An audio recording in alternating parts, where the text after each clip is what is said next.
Attention, attention, la pandémie de Covid-19 n'est pas encore terminée. Le virus circule toujours. Des morts et des cas graves sont régulièrement enregistrés.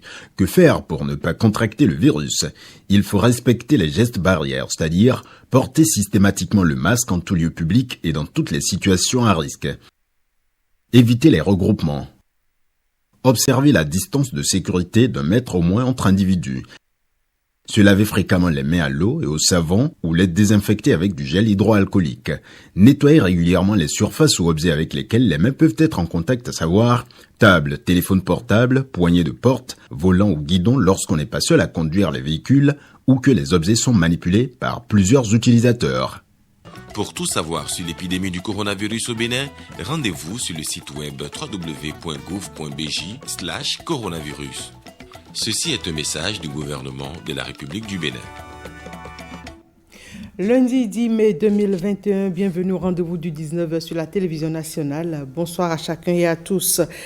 La coordination départementale du parti Union progressiste du Plateau fait l'évaluation de sa participation à l'élection présidentielle du 11 avril 2021 au Bénin. Et c'était le samedi dernier à Kétou, sous l'égide de quelques hauts responsables du parti, Antoine Idi Kolaolé et Louis Vlavonou, président du Parlement. Brice Rumbo, Fimien Bassao pour le reportage.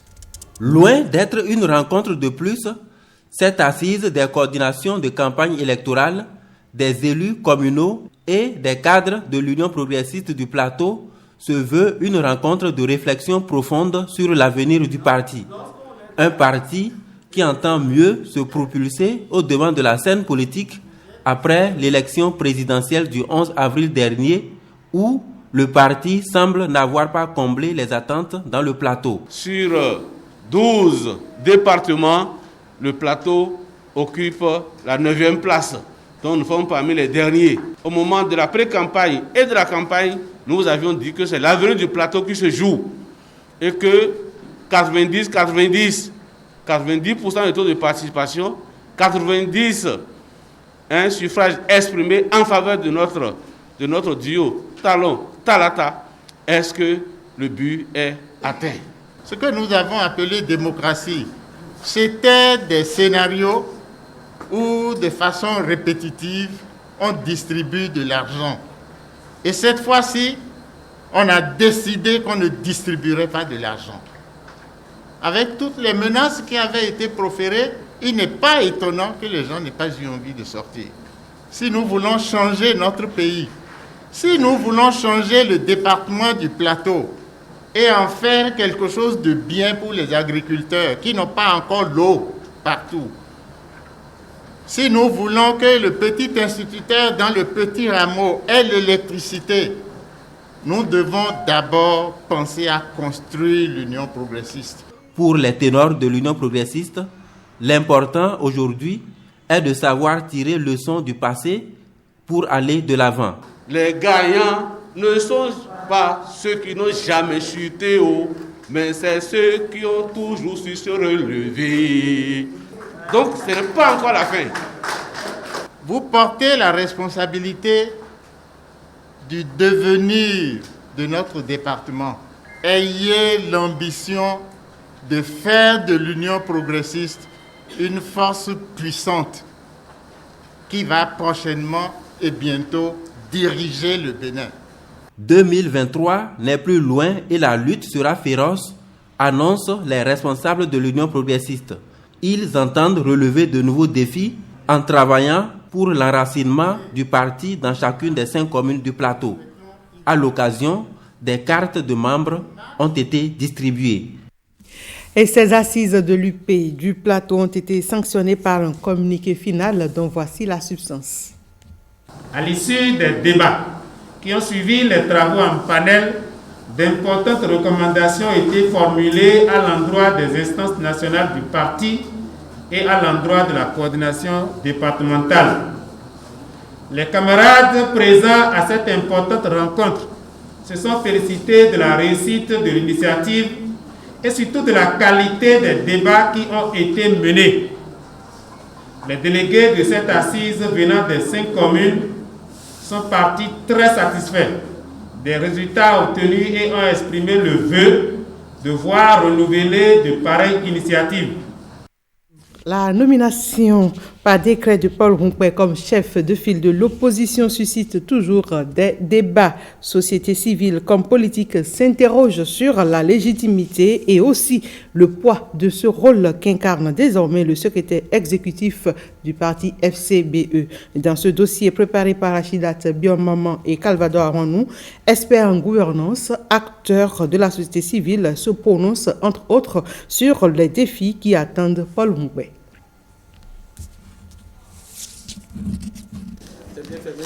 Transparence oblige. Le lot d'épreuves bien impacté est présenté à tous. Puis ouvert devant témoins, ici au lycée technique et professionnel Pondéou, un des 16 centres retenus pour accueillir les candidats. Au programme ce matin, la composition française. Depuis que vous avez commencé cette année, vous saviez qu'il y avait un examen à passer à. Vous savez ça. Donc ce n'est pas une surprise pour vous. Et vous vous êtes préparé en conséquence.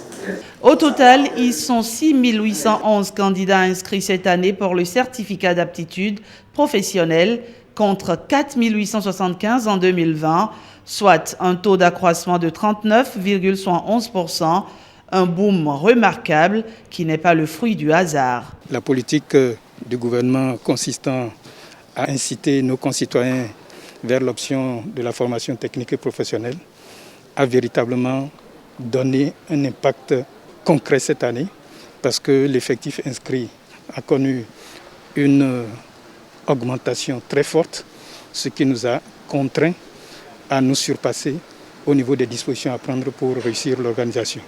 Et là, je suis heureux parce qu'il n'y a aucun nuage à l'horizon. Pour le ministre Marouyon Kakpo, cet engouement pour les filières professionnelles marque l'adhésion des populations aux réformes en cours dans ce sous-secteur de l'éducation. Depuis plusieurs décennies, nous n'avons jamais connu cela.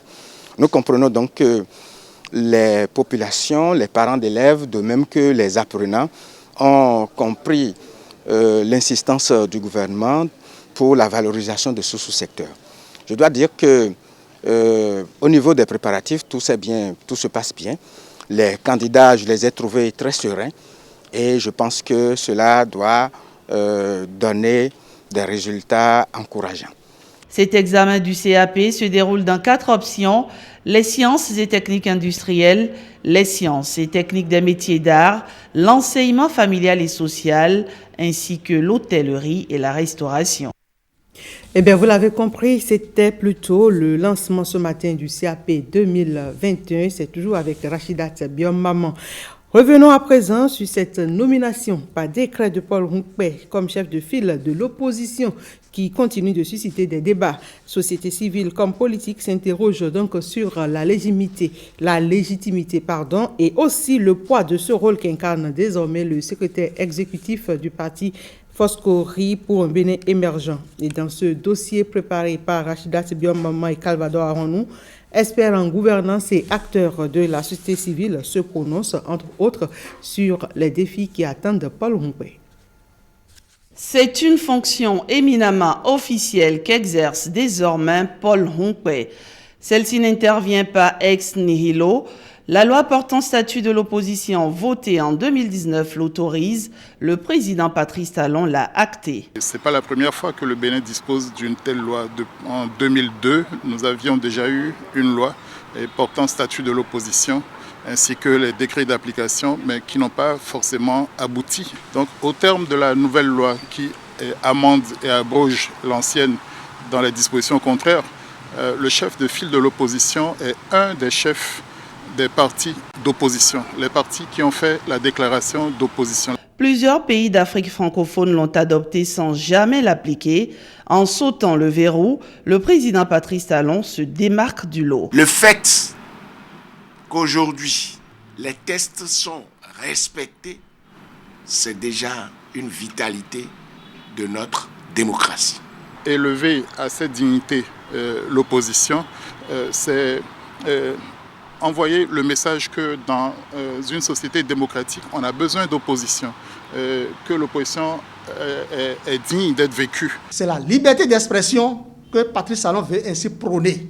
c'est qu'il autorise toute critique objective. Avec ces critiques, avec des propositions concrètes de l'opposition, que le chef de l'État puisse construire la nation. Pour certains, notamment les détracteurs de la fonction, il aurait fallu que le chef de file de l'opposition soit nommé par ses pairs. C'est assez paradoxal en effet, mais c'est la loi qui dispose ainsi. Nous n'allons pas réinventer la roue et partout ailleurs d'ailleurs. C'est plus ou moins comme ça. Pour être chef de file de l'opposition, il faut être le chef d'un parti de l'opposition déclaré ayant le plus grand nombre de députés à l'Assemblée nationale à l'occasion des dernières élections législatives. À défaut, obtenir le plus grand nombre d'élus communaux. Dans le cas d'espèce, le parti qui remplit ces conditions est fatalement le parti FCBE qui a pris part aux dernières communales à défaut d'avoir été aux législatives et qui a pu s'en sortir avec les 10% de suffrage et une certaine présence dans les conseils communaux qu'il contrôle d'ailleurs à raison de 6, me semble-t-il, sur 77. Donc on aurait pu penser que c'est celui qui était candidat éventuellement à la présidence pour le compte de l'opposition qui aurait dû être retenu. Mais c'est par rapport aux fonctions au sein du parti que la désignation se fait. Sur Paul Humpert repose désormais d'énormes responsabilités. Premier travail, rassembler tous les partis politiques se réclamant de l'opposition et qui ont un statut légal. Il a travaillé à gagner la confiance de ses pairs, de ses autres pairs de l'opposition, pour représenter la meilleure synthèse possible des positions de l'opposition. Paul Humpert doit rendre public dans les tout prochains jours, pour ne pas dire dans 1 ou 2 mois au plus, un programme d'action bien cohérent de l'opposition pour pouvoir faire développer le pays à travers des propositions concrètes. Cette nomination indubitablement induit des avantages pour Paul Humpert. La loi sur le statut de l'opposition prévoit un décret pour les fixer. L'on sait néanmoins qu'il a droit à un salaire, un garde du corps, entre autres privilèges. Il jouit d'un personnel civil, du paiement de ses frais d'électricité et d'eau. En tant qu'interlocuteur privilégié du pouvoir exécutif, il doit être consulté par le chef de l'État sur les questions importantes engageant la vie de la nation, autant de pouvoirs concédés par l'exécutif qui font naître des suspicions. Ne soyons pas négatifs. Vous êtes trop pessimistes dans le pays. Non. Moi, je suis optimiste. Et celui qui a été nommé, il n'est pas un bébé. Alors, faites-lui confiance. Laissez-le faire son travail jusqu'à un certain moment. Et si nous devons l'évaluer, nous apporterons les critiques après. Plus que jamais, l'opposition béninoise est face à son destin. Pourra-t-elle sortir de son propre piège du chacun pour soi et du après-moi, le déluge, pour enfin s'affirmer? Les querelles entre opposants céderont-elles la place à une opposition plus unie et plus forte? Tout dépend notamment de lui, Paul Humpert. Il le sait que ce n'est pas un cadeau. Béninoises, Béninois, la Covid-19 tue lorsque les cas positifs ne sont pas diagnostiqués à temps. Pour éviter d'en être victime, le dépistage précoce est la solution. Il est indispensable d'aller en consultation dès l'apparition du moindre symptôme. Pour rappel, les signes courants qui font penser à la Covid-19 peuvent être la fièvre, la perte du goût ou de l'odorat, l'éternuement, l'écoulement nasal, la toux, l'irritation de la gorge, les difficultés respiratoires, etc. Dès l'apparition de l'un quelconque de ces signes ou de plusieurs à la fois, rendez-vous immédiatement dans l'un des centres de dépistage ouverts sur toute l'étendue du territoire national ou dans un centre de santé ou appelez le numéro vert 136.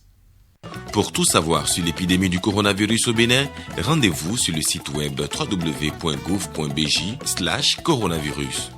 Ceci est un message du gouvernement de la République du Bénin. Et ce 19h sur le ferme ici. Merci à chacun et à tous de nous avoir suivis.